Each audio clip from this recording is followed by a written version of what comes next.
غفور رحیم ہے. بندہ ساری زندگی گناہ کرتا رہے, ایک بار پلٹ کے رب کی تحریف پہ آ جائے, رب کی بارگاہ میں معافی مانگتا ہوا آ جائے, میرا رب پچھلی اس کی ساری لائف کو نہیں دیکھتا, اللہ تعالیٰ اس کی توبہ کے صدقے اس کے گناہ کو معاف فرما دیتا, اللہ پاک اس کے اوپر کرم فرما دیتا ہے. لیکن شرط یہ ہے کہ بندے کو مانگنے کا ڈھنگ آنا چاہیے.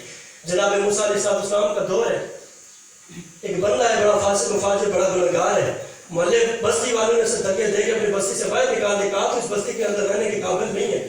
بستی سے نکلا, مزید بدبختیوں کے اندر لگ گیا, مزید گناہوں کے اندر لگ گیا. مگر کب تک گناہ کرتا, کب تک رب کی نافرمانیاں کرتا انسان ہے.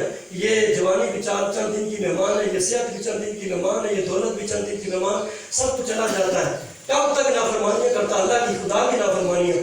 ایک دن ایسا آیا کہ بیمار ہو گیا, لاغر ہو گیا, بس اسے امید ہو کہ اب بچنے کے چانس کوئی بھی نہیں, یقین ہو گیا اب میں نے دنیا سے رخصت ہو جانا, دنیا سے چلے جانا ہے. جب یہ موقع آیا, آخری گھڑی آئی نا, اس نے دیکھا کہ دنیا سے تعلق ٹوٹ گیا ہے. دنیا والوں نے تو مجھے دھتکار دیا ہے, اپنے محلے سے معاشرے سے نکال دیا ہے, ہمیں کسی نے مجھے اپنے گھر کے اندر رکھنے کے لیے کوئی تیار نہیں ہے. اب دنیا نے تو ٹھوکر لگا دی ہے, اب صرف ایک ہی رب ہے, اب اسی کے ساتھ رشتہ جوڑ سکتا ہے. باقی تو کوئی سینے کے ساتھ لگانے کے لیے تیار نہیں ہے کہ رب ہی ہے جو غفور رحیم ہے, جو کریم ہے. اور جب بھی اس سے معافی مانگو, وہ کبھی بھی یہ نہیں کہتا کہ تو نے یہ گناہ کیوں کیا, پیچھے اتنے گناہ کیوں کیے, اتنی نافرمانیاں کیوں کی ہے. وہ یہ دیکھتا ہے کہ کون سچے دل سے میری بارگاہ میں توبہ کر رہا ہے. جب ایک بندہ توبہ کرتا ہے, اس کی توبہ کو ضرور قبول فرماتا. میرے آقا بزرگ سرکار مدینہ کے غلاموں پہ کیا ہوا جب اس نے دیکھا بستی والوں نے دھکے دے دے کے باہر نکال دیا.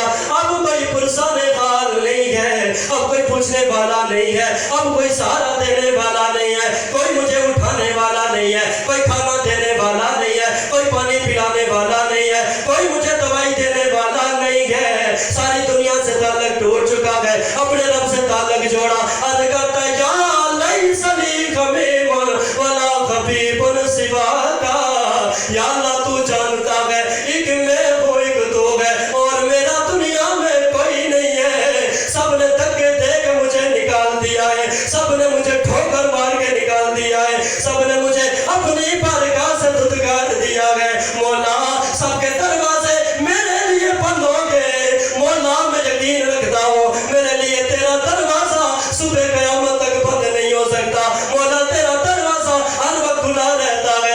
یا اللہ میں نے بڑے گناہ کیے گئے, بڑی خطائیں کی گئے. یا اللہ اب تیری بارگاہ میں سچے دل سے معافی مانگتا ہوں. یا اللہ مجھے معاف کر دے. ادھر سچے دل سے معافی مانگی, کلمہ طیبہ پڑھا, روح جسد انصری سے پرواز ہو گئی. رب نے فرمایا, رب نے وحی نازل فرمایا اے جناب جبرائیل امی, جاؤ میرے نبی جناب موسیٰ کلیم اللہ کی بارگاہ کے اندر جا کر انہیں میرا پیغام سنا دو. فلاں بستی کے اندر, فلاں علاقے کے اندر, فلاں جنگل ویرانے کے اندر میرا ایک بندہ پڑا ہے, اس کی لاش پڑی ہے. جاؤ اس کی لاش کو اٹھاؤ, اٹھا کے اسے غسل دو, اسے کفن دو, اس کی جنازہ کو تیار کرو, پھر پوری بستی میں پورے شہر میں اعلان کرو. اور شہر والوں, رب فرماتا ہے جو بندہ اس بندے کا جنازہ پڑھے گا, اس مرحوم کا جنازہ پڑھے گا, رب فرماتا ہے میں اس کو بھی معاف کرتا چلا جاؤں گا,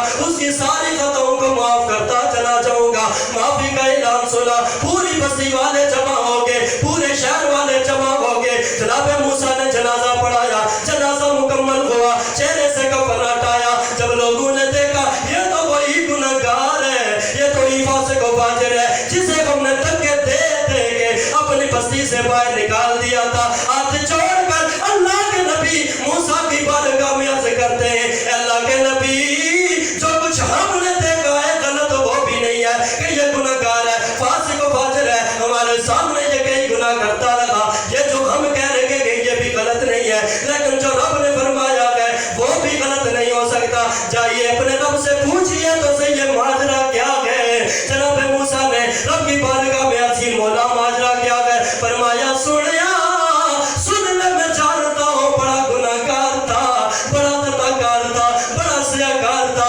بہت بڑا مجرم تھا, لیکن سنیا اور جس ڈھنگ سے, جس پیار اور عشق سے, جس خوف سے اس نے میری بارگاہ میں توبہ کی ہے, اللہ کی مجھے اپنی عزت و جلال کی قسم ہے, اگر پورے شہر والوں کے لیے بھی توبہ کرتا تو میں اس کی توبہ کے صدقے